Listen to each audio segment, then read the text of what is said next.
Guwahati railway station ৰাতিৰ view চাওক না ৰাতিৰ ভিউ এইটো আৰু মই গৈ আছো সাডেনলি ধুবুৰী তো ভিডিঅ'টো চাই থাকিব এফালে চাই লওক কেনেকা ফুটপাথত মানুহবিলাক আছে এনেকা বহি আছে চাৰিওফালে আৰু এইফালে টিভি চিভি চলি আছে বঢ়িয়াকৈ টিকেট কাউণ্টাৰত গৈছোঁ টিকেট চিকেট কাটি ধুনীয়াকৈ গৈ থাকিম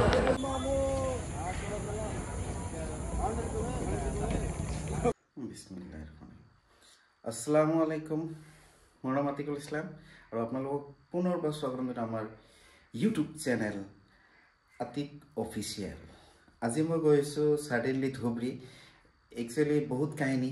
সকলোখিনি কম ৰাতি ট্ৰেইন মিছ হ'ল প্ৰথমটো মোৰ ট্ৰেইনটো মই আপোনাৰ ৰিজাৰ্ভেশ্যন কৰিছিলোঁ তাতে 3 নম্বৰত আছিল ৱেটিঙত লাষ্টতে কেনসেল হ'ল তথাপি মই গুচি গ'লোঁ পল্টন বজাৰৰ পিছত কি ঘটনা মোৰ লগত ঘটিলে গোটেইখিনি আপোনালোকক দেখাম আজিৰ এই ব্লগৰ মাধ্যমত কমপ্লিট ভিডিঅ'বোৰ চাই থাকিব সো মই এইবোৰ সকলোবোৰ ৰেডি বেগ ৰেডি এটা ধুনীয়াকৈ মই ইয়াৰ পৰা যাব ওলাইছোঁ ধুনীয়াকৈ যাম ফাইনেল টাচ এইবিলাক চব হেৰি আছে আন্ধাৰ এটা ধুনীয়াকৈ গৈ থাকিম সো আলহামদুলিল্লাহ মই ওলালোঁ ঘৰৰ পৰা আৰু মোৰ উবেৰটো তাতে ৰখি আছে এখন উবেৰ তাতে ৰখি আছে এইখনতে গৈ থাকিম ধুবুৰীৰ বাছ ইয়াতে পুৰা লাইন লাগি আছে বঢ়িয়াকৈ চব ধুবুৰী আৰু মই এতিয়া আছোঁ আপোনাৰ ISBTত আছোঁ আৰু ইয়াতে মানে ইয়াৰ পৰা ধুবুৰী ভাড়া একচুৱেলি সিজুবাৰীত মই এতিয়া সুধিলোঁ তাতে 500 টকা লাগে বুলি কৈছে ইয়াতে আহিলোঁ ইয়াতে আপোনাৰ অৱশ্যে কম অকণমান কম দেখাই দি আছে ইয়াৰে গোটেইখিনি একদম এইফালে ISBT চাই লওঁ এখনত যাম আৰু অলপ দাম চাম কমাই মেলি ধুনীয়াকৈ যিখন গাড়ীত যোৱা কথা আছিলে তাৰে গাড়ীখনৰ অলপ প্ৰব্লেম হৈছে পিক আপ নলয় এইখন গাড়ীত যোৱা কথা আছিলে এতিয়া গাড়ীখনৰ পিক আপে নলয় চ' এতিয়া অলপ ইয়াতে ৰখিছোঁ ষ্টেণ্ডটো পৰি আছোঁ তাৰ গমেই নাই ত' এতিয়া আকৌ ইয়াৰ পৰা ধুনীয়াকৈ খোজকাঢ়ি যাব লাগিব একদম মাজত ৰখাই দিছে এইফালে চাই লওক এইখন গাড়ীৰে গৈ আছোঁ ধুবুৰী আজি বুক কৰি কেনে এইটো গাড়ী চাই লওক অৱশেষত আমি এতিয়া মাৰুতি বুক কৰিলোঁ আৰু মাৰুতিৰে গৈ আছোঁ ডাইৰেক্ট গুৱাহাটী ধুবুৰী উপায় নাই বিসমিল্লাহিৰ ৰহমানিৰ ৰহিম চলেন ফাইনেলি কালি ট্ৰেইন মিছ হৈ গ'ল আজি এখন গাড়ী অলপ ধোকা দিলে এতিয়া লাষ্টত আমি গৈ আছোঁ মাৰুতিৰে এইখনৰে আমি এতিয়া গুৱাহাটীৰ পৰা এখন উবেৰ বুক কৰি বৰপেটা ৰোড হৈ ধুবুৰীলৈ যাব ওলাইছোঁ আৰু পথটো বৰ সুন্দৰ দুয়োফালে গছ পুলি কেতিয়াবা চাহ বাগিচা দেখা যায় খুব ধুনীয়া এটা পৰিৱেশ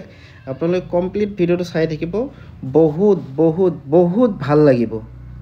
অকণমান মিষ্টেক হৈ গ'ল আমি বেলেগ ৰাস্তাত সোমাই গৈছিলোঁ এতিয়া আমি সেই মেইন ট্ৰেকত আহি গ'লোঁ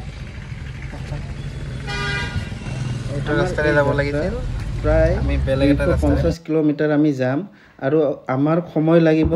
প্ৰায় 6-7 ঘণ্টাৰ দৰে যদিও ৰাস্তাটো বেছি ভিৰ নাথাকিব গৈ কেনে খুবেই ভাল লাগিব একদম ফুল এনজয়মেণ্ট হ'ব আজিৰ ভিডিঅ'টো এতিয়া আমাৰ গাড়ী গৰুকুটি পাৰ হৈ গৈছে মাজে মাজে ৰখি আমি অলপ চাহৰ জুতি লৈছোঁ চাহৰ দোকানৰ মানুহবোৰ বৰ আন্তৰিক অসমীয়াৰ মিঠা ভাষা শুনিলে মন ভাল লাগি যায়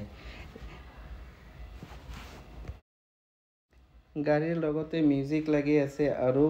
কপিৰাইট আহিব বুলি মিউজিকটো মই অফ কৰি দিছোঁ ফুল মস্তি মুডত গৈ আছোঁ ৰাস্তাৰ কাষতে এখন সৰু বজাৰ যিহেতু আপোনাৰ বৃহস্পতিবাৰ আজি আৰু বৃহস্পতিবাৰে বজাৰ বহে ইয়াতে সকলো ধৰণৰ বস্তু পোৱা যায় লগতে ইয়াতে এটা গৰু ৰখোৱা আছে আৰু গৰুটো ধুনীয়াকৈ তেওঁলোকে নুমাব আৰু যেহেতু অহা শনিবাৰে কুৰবানী ঈদ হয় সেইকাৰণে কুৰবানীৰ বাবে চাগে তেওঁলোকে গৰুটো কিনি আনিছে মই কথা পাতিলোঁ 35,000 লোৱা বুলি কৈছে গৰুটোৰ দাম সো ইয়াতে অকণমান ৰখিছোঁ বহুত দেৰি আহিলোঁ প্ৰায় 2.5 ঘণ্টামান আহিলোঁ ইয়াতে অলপ ৰখিছোঁ ৰখি মানে অলপ গাঁৱতো চাই লওক জেগাবিলাক কিমান ধুনীয়া এই পৰিৱেশ চাওক না মজা ৰাস্তা বঢ়িয়া ৰাস্তা আৰু ইয়াতে অলপমান ৰখি যাব ডিজাইনে ট্রাফিক আছে না अगर ओवर सेम ड्रेस ना सेम ड्रेस है अगर पैसा ना एमबीआई ले आता अगर पैसे एमबीआई कुछ ले रास्ता सो बरपेटा रोड হৈ গৈছো আৰু ৰাস্তাৰ অৱস্থা চাওক ৰাস্তা বৰপেটা रोड হৈ গৈছো প্ৰায় 3 ঘণ্টামান ট্ৰেভেলিং কৰিলো এতিয়ালৈ পোৱা নাই অৱস্থা বেয়া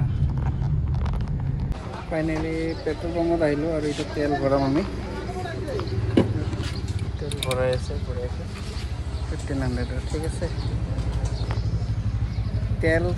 ভৰাই লো মাজত পেট্ৰল পাম্প হয়তো নাথাকিব আমি বৰপেটা रोड হৈ গৈ আছো ঠিক আছে এটা আমি বৰপেটা रोडত পেট্ৰল পাম্পত আছো এটো চাই লওক পেট্ৰল পাম্পত আছো এটো পেট্ৰল পাম্পত ভৰাই আৰু আমি এতিয়া আছো বৰপেটা रोडত ঠিক আছে চাই থাকিব ভিডিঅটো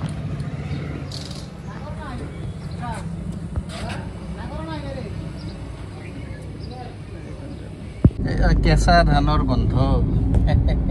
এইমাত্ৰ জনিয়া পাৰ হ'ল আৰু প্ৰায় 1.5 ঘণ্টা লাগিব কিজানি চাপৰ পাওঁতে ৰাস্তা সৰু ৰাস্তা না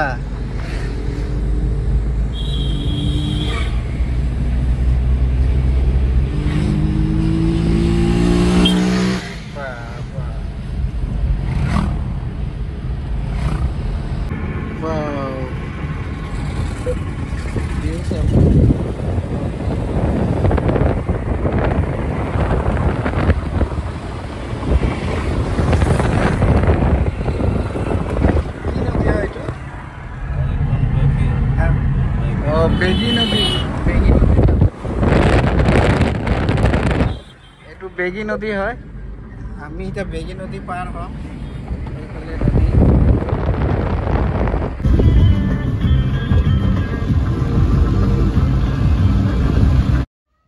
খুব ধুনীয়া আকাশৰ সৌন্দৰ্য চাই লওক স্কাই আৰু লগতে ইয়াতে এখন নদী আৰু ইমান প্ৰাকৃতিক সৌন্দৰ্য আপোনালোকক মই সদায় এটা কথা কওঁ আপোনালোকক কেতিয়াবা সময় পালে ভ্ৰমণত ওলাব মনটো ভাল লাগি যায় আমি আপোনাৰ প্ৰায় গোৱালপাৰা পামেই আৰু তো ইমান এটা ধুনীয়া সৌন্দৰ্য পৰিৱেশ সেইকাৰণে মাজে মাজে ফুৰিব যাব লাগে অসমৰ প্ৰাকৃতিক সৌন্দৰ্য অপৰূপ আৰু লগতে 3-4 জন বন্ধু একেলগে গৈ আছো উফ মনটো বহুত ভাল লাগি আছে আজি আৰু মানে বহুত খেলিমেলিৰ মাজত এই ট্ৰেভেলিংটো আৰম্ভ কৰিছো আশা কৰো ভালে ভালে আমি আমাৰ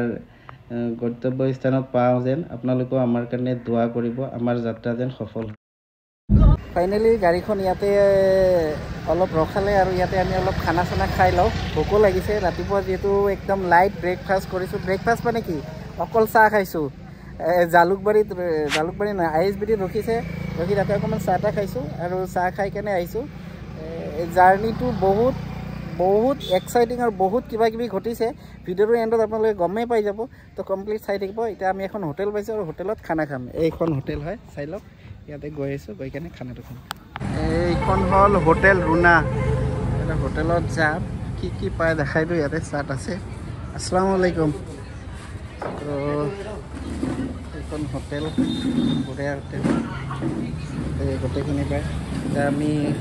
এখন হোটেলত খানা চানা খাই কেনে ধুনীয়াকৈ ওলাই যাম হোটেল বঢ়িয়া খানা খাই আছোঁ এইটো বৰপেটাৰ এইটো পোলাও বুলি কয় পোলাও ব্ৰিফ পাপৰ আপোনাৰ পিঁয়াজ নেমু পানী বটল এনেকৈ খাই আছোঁ আমি খানাটো খাই লওঁ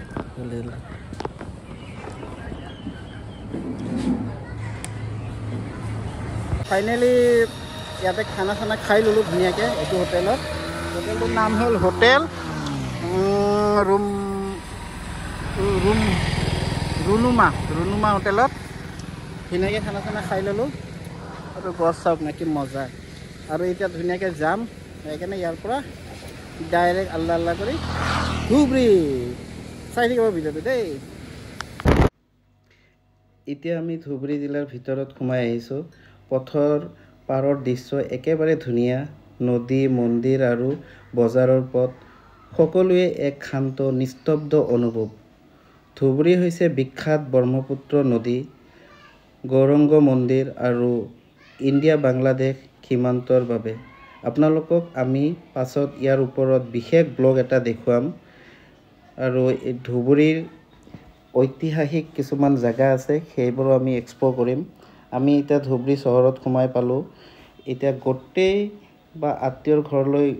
মই যাম বিশ্ৰাম ল'ম গাড়ীৰ ভ্ৰমণ বেয়া হ'লেও কষ্টকৰ নহয় কাৰণ গোটেই পথটোতে আছিল দৃশ্য আৰু আনন্দৰে ভৰপূৰ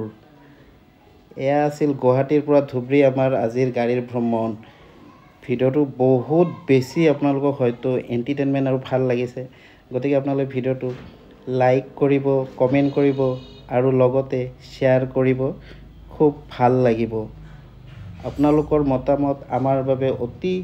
মূল্যৱান পাছত আমি ধুবুৰীৰ বিখ্যাত ঠাইবোৰ আৰু ফুডৰ ওপৰত ফুড ব্লগিং আনিম ধন্যবাদ আপোনালোকে আমাৰ বাবে দুৱা আশীৰ্বাদ কৰিব আপোনালোকে এইমাত্ৰ দেখা দৃশ্যপটটো হ'ল অসমৰ আটাইতকৈ পুৰণি মছজিদ পাণবাৰী মছজিদ 700 বছৰ পুৰণা তাৰ ওপৰত আপোনালোকৰ হয়তো আমাৰ নেক্সট ব্লগ এটা আহিব পাৰে আৰু লগতে ইয়াতে ধুবুৰীত অসমৰ ভিতৰত নহয় ভাৰতৰ ভিতৰত দীঘল ফ্লাইঅভাৰ হৈ আছে ধুবুৰী টু আপোনাৰ মেঘালয় সেয়াৰো ভিডিঅ' আগলৈ আহি থাকিব তো আপোনালোকে চেনেলটো ছাবস্ক্ৰাইব কৰি থ'ব পাৰে আৰু ভিডিঅ'টো যদি বহুত ভাল লাগিছে আপোনালোকে শ্বেয়াৰ কৰি দিব ধুবুৰীবাসীক যে এই ভিডিঅ'টো চাই তেওঁলোকে কিবা এটা উপকৃত হ'ব পাৰে চোৱাৰ বাবে অশেষত ধন্যবাদ জনাইছোঁ আহি পালোঁ আৰু লাহে লাহে গৈ আছোঁ ঘৰত